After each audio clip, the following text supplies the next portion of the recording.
So, yung order naman last week, okay na ba yun? Nasimulan na? Yes, ma'am. Nasimulan na po siya. Yung iba po, ma'am, for varnishing na po.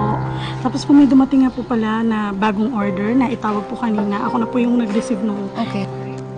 Excuse po. Thank you, Lilet.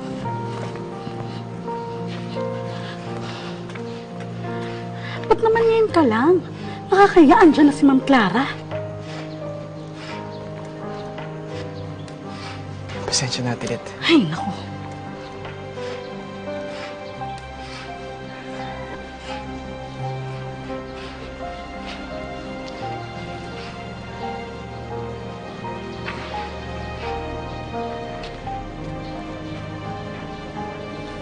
Bakit umalis kayo kaagad, ma'am?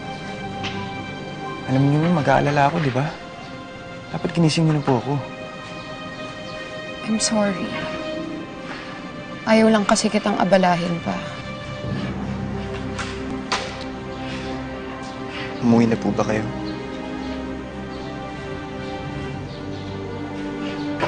Nagkaayos na kayo ni Sir Roman? Jason, yung problema namin ng asawa ko, sa amin na lang yun. Pasensya na. It's okay. Kasalanan ko din eh. Hindi dapat kita in-involve sa problema namin. Excuse me po. Phone call?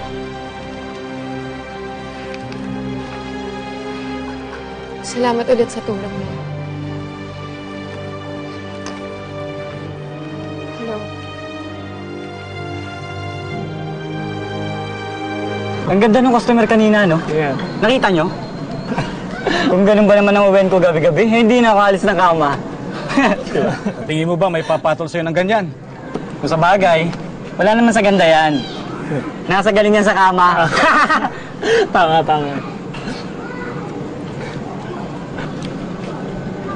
Tingnan nyo si Ma'am Clara. Mukhang pinagsawaan na ni Sir Roman. Siguro pag sinabi yung tumuwad, titihaya na lang. Ang ganda ni ma'am. Kinis. Sarap tikman. Nakakapasos na kayo! Ha? Kayong dalawa? Ha? Ano problema mo, ha? Ikaw! Ha? Ano? Tigil nga kayo! Magsitigil nga kayo! Ha? Tama na yan! Sampali ko bunga mo eh! Ano? Ha? Okay, so, tama na. Relax lang. Inom tayo. Ano? Tama na.